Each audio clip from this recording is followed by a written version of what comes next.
Welcome to Boxing on the Record with Randy and Chi-Town. But Chi-Town, before I let you cook, man, I would like to take a quick station break.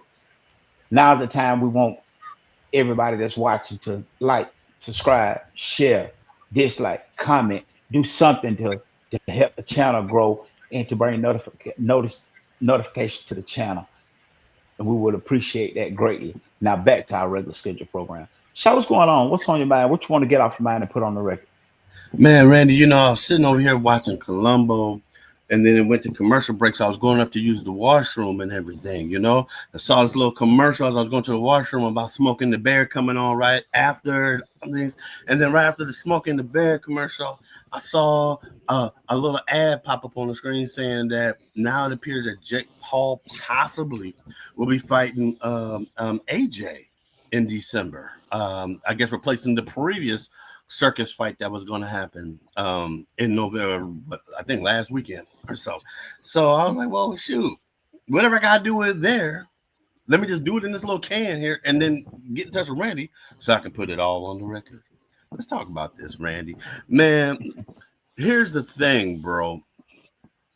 Boxing fans are never, ever, ever happy about anything. They always got to look for something to be wrong. And I'm just going to come straight in raw with it. Jake Paul is a farce. He's a buffoon. He's not a real boxer to any of us. But I tell you, with everything, single last thing inside of me, I am very happy that he's in the sport now. I'm happy for what he has done for the sport. He's done, almost the equivalent level of what Rocky has done, except Rocky ain't never been in the ring with anybody. Right? The Jake Paul has brought all kinds of awareness to our sport. This sport, at least in the United States, is such a niche sport now. It's not like it was when we grew up, where you could just turn on just the regular TV station to be everywhere. It's not like that anymore. So we don't have people that grew up with it like we did, diehard fans of it. So boxing, the way that boxing can survive in this modern era is by having casuals involved. And none of us knew who Jake Paul was because we're old. We're older. We don't know about this whole generation. He's 30 years and change younger than us. But in this particular generation, based off of their modes of communication, their means of viewership or whatever they do, and how they do things with the internet, Jake Paul, outside of boxing, before he was started coming, was a very, very, very popular person.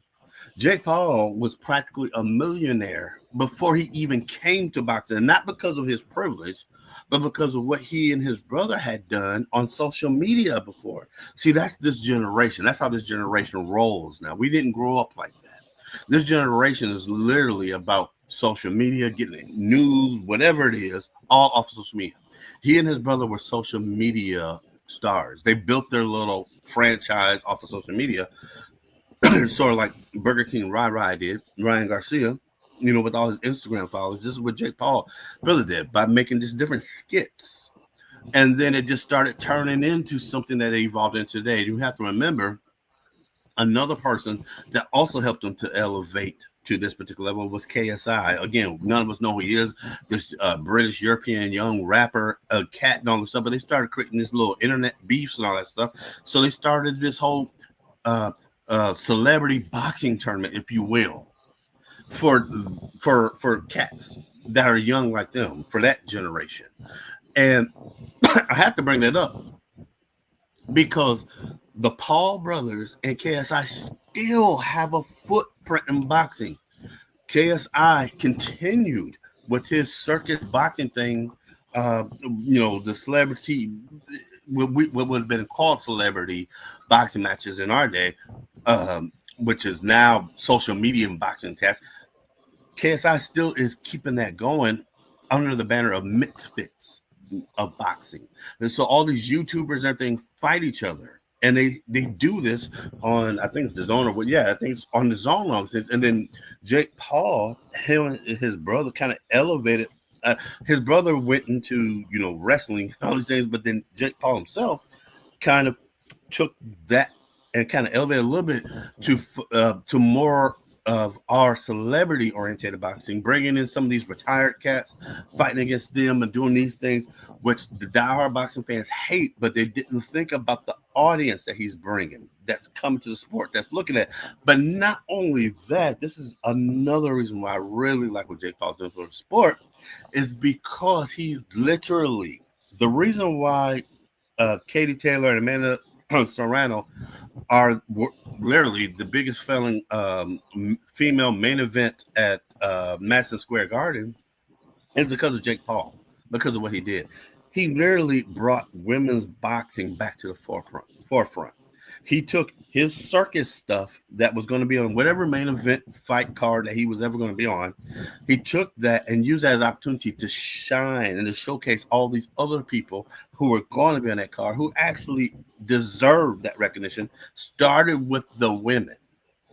I'm going to make sure these women get their shines, and then went on to these other up and coming cats so that they can get their shine as well. But not only that, because he knows how boxing got flipped around and turned into, oh, we just need money. We need to make sure that we get this before we fight. Just you guys have the talent. You guys can really fight against each other, but nobody's trying to watch you guys. So what I'm going to do is whatever my salary is, I'm going to just split it with all you guys here, so you guys can still make sure you get a decent wage for fighting on this. And he kept building and building it to where it is now.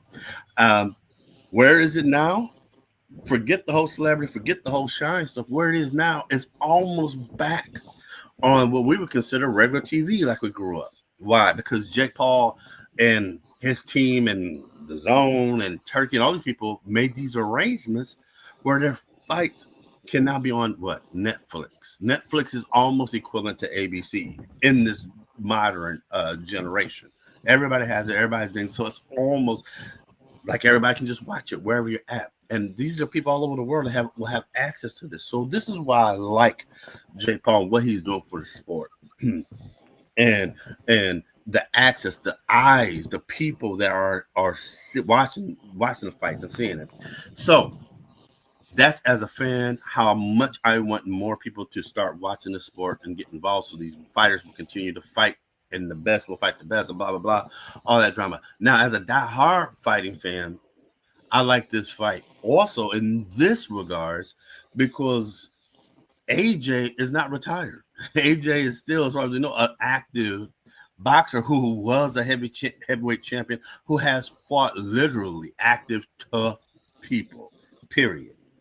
He's not out. Jake Paul's not outweighing some kind of, whatever that circus fight was going to be by 295 pounds or whatever.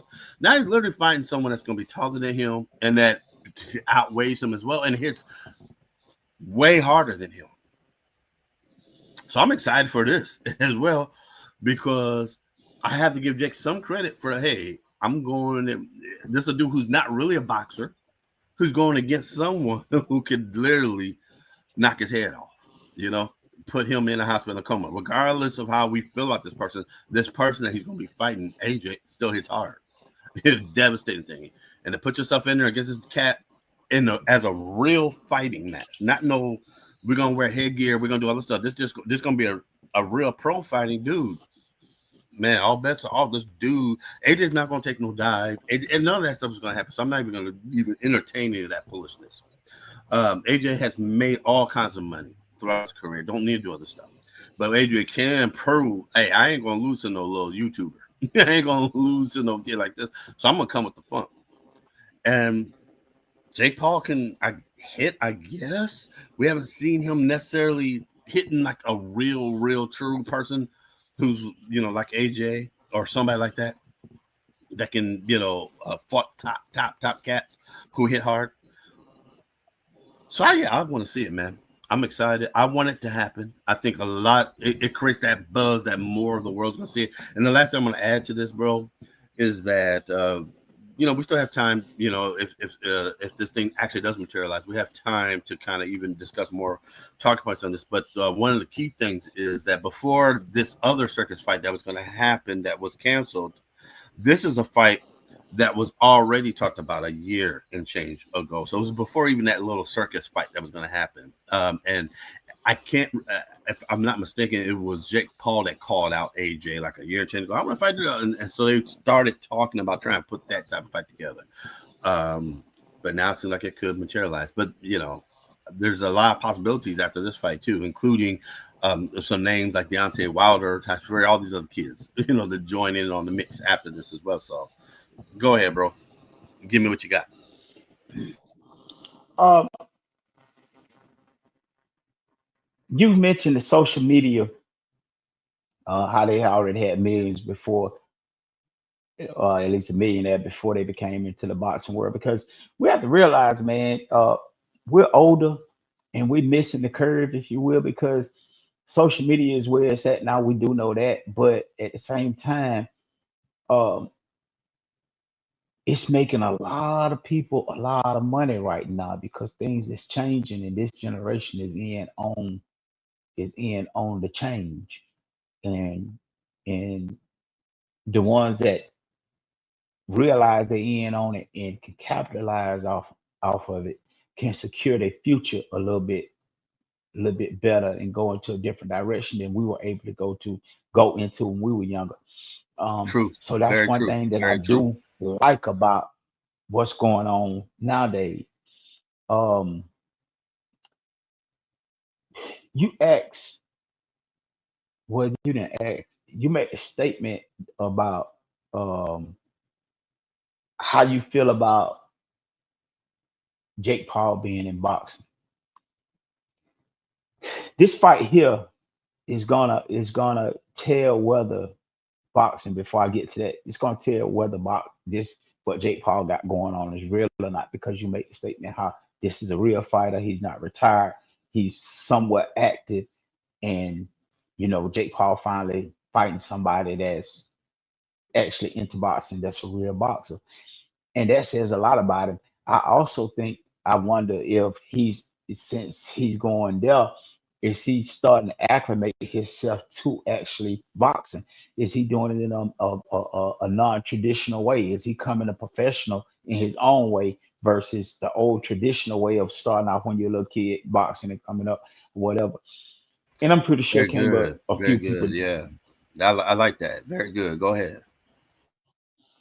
I'm sure came but a few people do that because this is how the sport is done. You feel what I'm saying? Traditionally, this is how the sport is done.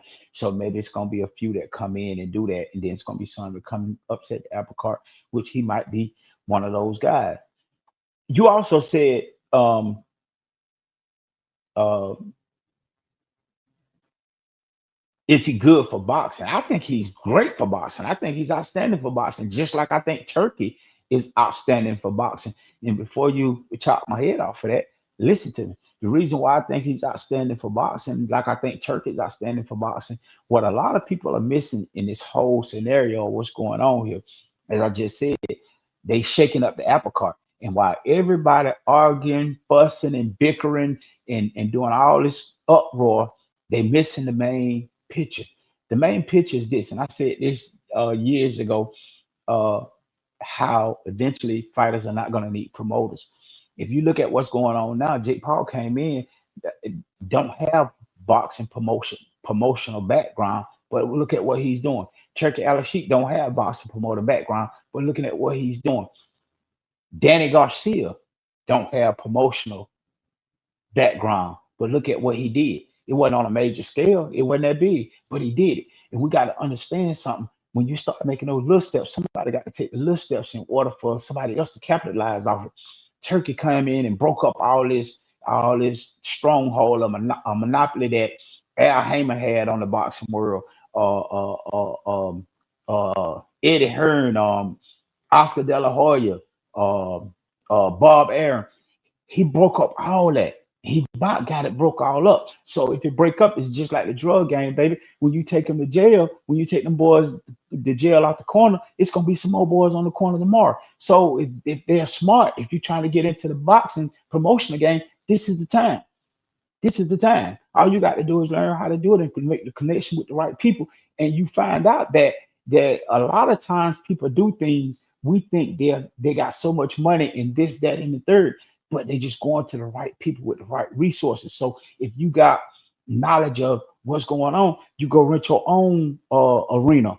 You go put your own popcorn in there. You go put your own soda in there. You go and do your own promotion, because at the end of the day, what do most promoters do for these fighters? Probably much of nothing, because some fighters are good enough to promote themselves. But then if you can't promote yourself like Crawford, Bob couldn't promote him, so he suffered.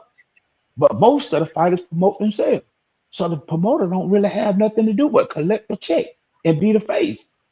So All and truth, look bro. at what All Dale truth. doing. Look at what Dale doing.